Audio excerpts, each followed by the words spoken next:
Pakinggan po natin itong mga pinagsasabi ni Jason sa dito at ating pong pag-usapan. Bibigyan po natin ng reaksyon. Eto na po. Tapos sabi niya, sumunod sa batas. Ito nga turuan mo pati yung mga vlogger mo. Oo, kasi fugitive kayo ng fugitive animal. Mali-mali na naman yung definition nyo ng fugitive. Ilang beses ba ipaliliwanag yan? Ultimo first year College of Law, alam yan Oo. Fugitive, kapag ka ikaw ay nakaakusahan, dininig ang kaso, nahatulan, nabilanggo, tumakas ka, fugitive yun. Yun ganun kasimple. Yung tao, hinahanap nyo, hindi naman nagtatago, hindi nyo na matagpuan. Kasalanan ba nung tao na hindi nyo siya makita? Pagkatapos ngayon, naglagay kayo ng anong tawag yan? Bounty. Reward, 10 million. Tapos sasabihin mo, anak na to ko, ang Ilocano ito, tawag ito, buong kunana Ayun, mga kababayan, ang tindi po, no? Parang tila ba sinisisi pa niya or ginagaslight pa niya ang pamahalaan, ang otoridad, kung bakit hindi mahuli yung tinutukoy niya doon, ano? So, disclaimer lamang po, sa akin pong pagkakaunawa, maaring mali ako kasi ito lang po yung nakita kong video sa Twitter. Sa akin pong pagkakaunawa, ang tinutukoy po niya dyan ay yung pastor at ang kanyang kinakausap dito ay si PBBM or ang ating otoridad, ano po? So, tila sinasabi niya na mali ang posisyon ng otoridad natin dun sa pabuya na ino-offer.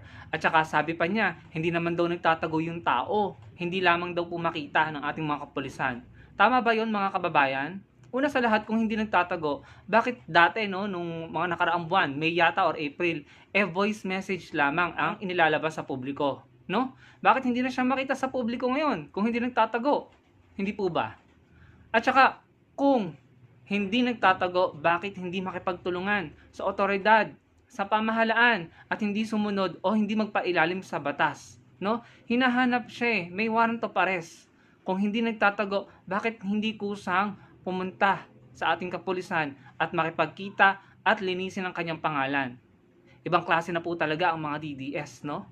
Sobrang, alam mo, kung dati dismayado ako kay Jason sa yung pagkadismaya ko sa kanya bilang dati siyang journalist, sobrang lumubog na po. Ibang level na. Wala nang makakapantay ng pagkadismaya ko sa taong ito. Akalain mo sabihin na hindi naman daw nagtatago yung tao, hindi lamang daw makita. Parang 'di ba? Parang ano bang tingin mo sa mga Pilipino sa publiko na nakikinig sa iyo? Mga bata, hindi nagtatago. Nung pumunta nga yung mga pulis para i-serve yung warrant, 'di ba? Wala doon. Tapos nakaharang yung mga supporter. Anong tawag mo doon, Jason sa? Mga kababayan, tignan nyo mabuti, no? Isipin nyo mabuti. Nasa tama pa ba or nasa katwiran pa ba ang mga ito? Na tila ba kasalanan pa ng otoridad kasi hindi makita. Ngayon, yung otoridad natin, ang ating pamahalaan, gumagawa ng paraan para mahuli, makita, at nang mabigyan ng hustisya, pinapaligtad pa. Sa pagkakaunawa ko na pinapalabas pa na ang may mali dito or may kasalanan ay ang otoridad at ang pamahalaan. Tama ba yun? Kitang-kita niyo naman, mga kababayan. Diba nung panahon nila, nung nakaraang admin, noong nakaraang admin kung sino-sinong inakusahan, si Senator De Lima, si Trillanes, si Pinoy, lahat yan tatlong yan, ano? Mag-focus lang tayo sa tatlong yan. Si Senator De Lima, si Pinoy, at si Senator Trillanes. Lahat sila sinampahan ng kaso, patong-patong na kaso, pero nagtago ba sila?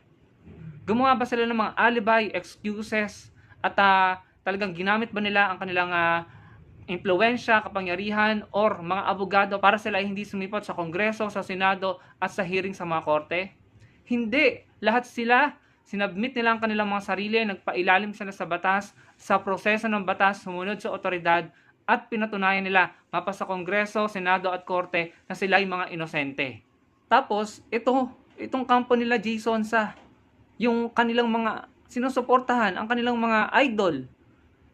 Pag hindi nagtatago, umiiwas kung ano-anong excuses, yung iba nasa ibang bansa na, yung iba kung ano-anong dahilan. 'Di ba? Hindi nagpapailalim sa batas, hindi sumusunod sa otoridad. So kayong mga DDS, wala na ba kayong talino para hindi maintindihan ang nangyayari sa inyo? Wala na ba kayong kakayahang mag-isip? Hindi naman kailangan ng critical thinking dyan. Napaka-obvious at napaka-evident, maling-mali ang mga pinagagagawa ng mga sinusuportahan nyo at ng inyong mga iniidolo.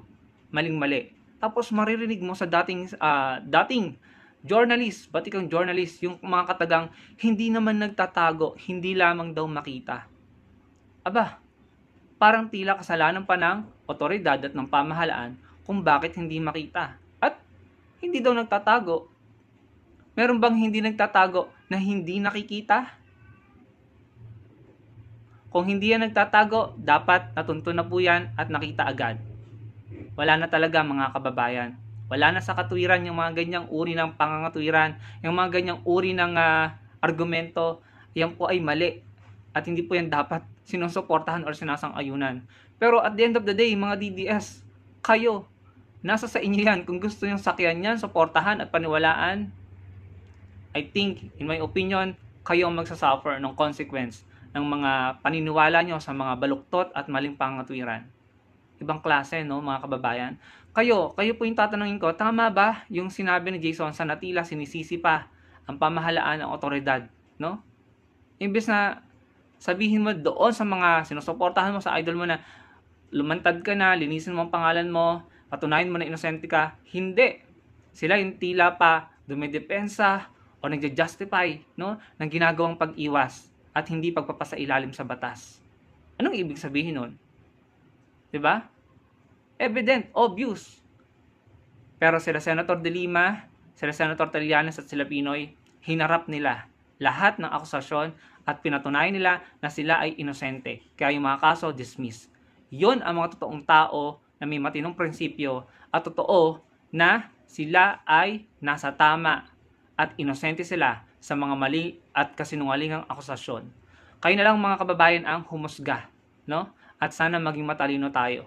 Malapit na naman po ang 2025 at 2028. Baka naman magluklok na naman po kayo ng mga tao na tila ginagago tayo pare-pareho at kumakampi sa bansa na kumakamkam ng ating mga teritoryo at tila ginigisa, hindi lang tila, ginisa na po tayo sa sarili nating mantika pagkatapos nating malaman yung kung ano-anong anomalya at mga illegal na gawain, no? Diyos me. Kaya ako talagang saludo ako kay Senator Risa dahil kung hindi dahil kay Senator Risa, hindi natin alam yung mga bagay-bagay na nasa walat ngayon. Kay Senator Risa Ontiveros na sa aking palagay ay pinaka-hardworking at pinaka-magaling na senador sa kasalukuyan. Maraming salamat po sa panonood.